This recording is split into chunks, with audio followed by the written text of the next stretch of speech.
Саламатсыңарбы балдар? Бүгүн 9 май. Жеңишке 75 жыл. Полностью разгромлена. Вечная слава героям, павшим в боях за свободу и независимость нашей Родины.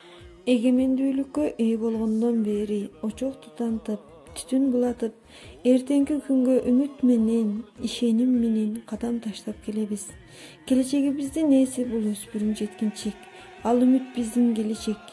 Ошол жеткинчектин муштумдай жүрөгүнө патриоттуулуктун үрөнүн сээп өндүрүү өткөн күндүн өчпөс элестер кылып отургузуу биздин педагогдук милдет. Ар бир перзенттин өмүр жолу киндик каны тамган ата журтунан башталат эмеспи?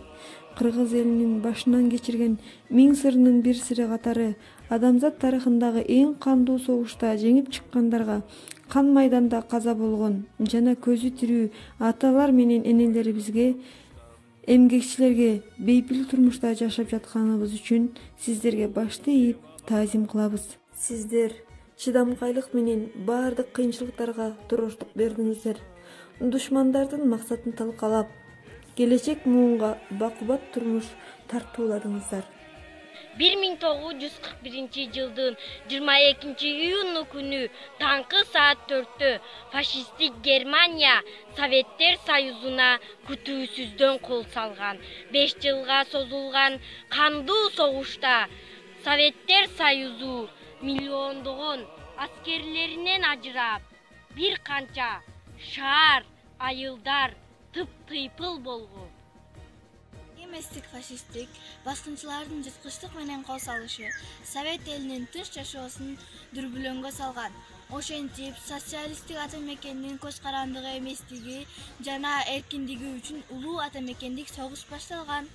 Онун деген жарандайынсыз жоголуп, кыйынчылык жоготууларга карабастан Советтик Союздуктун аймагына эле эмес, дүйнөгө фашизмди жеңүүгө кыргызстандыктар да чоң салым кошкон.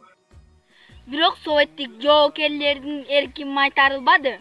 Алар артта Москва бар экенин, чегинүүгө болбостугун айкын түшүнүп турушту. Кашык кандары калгыча салгылашып жатышып, баатырларча курман болушту. Бирок фашисттерди алга өткөрүшпөдү. Ал баатырлардын арасында Кыргыздын улуу Дүйшөнкул Шопоков да бар болчу. Анда ал 28 жаштагы жигит кези эле. Ошондогу эрдиги үчүн Дүйшөнкулга Советтер Союзунун баатыры деген наам берилген. Шайыр Асанов, СССРдин батыры, 1943 жылы 23 мартта Харьковдун алдындагы Пятницкое кыштагы үчүн болгон салгылашууда өзгөчө элди көргөзгөн. 4 сааттын ичинде 8 танка, 6 бронемашина жана 40ка жакын фашистти жок кылган. Алардын чабууларын мейизин кайтарган. Толпонбой Тулебердиев, СССРдин батыры, ал 1942 жылы 6 августта Воронежде Дон дарыясынын жээгинде абразуран оозу менен денеси менен чапкан. Натыйжада Дзоттун жерде жайгашкан советтик аскерлер менен алынган. 9 май. Жеңиш майрамы.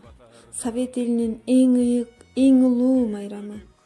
Анткени бул күнгө жетүү үчүн Совет эли 27 миллион адамынан ажыраган. Бул күн Совет элинин 4 жылга созулган эң оор, эң кайгылуу, улуу ата мекендик согуштагы фашисттик Германиянын үстүнөн жеңишке жетишкен күн.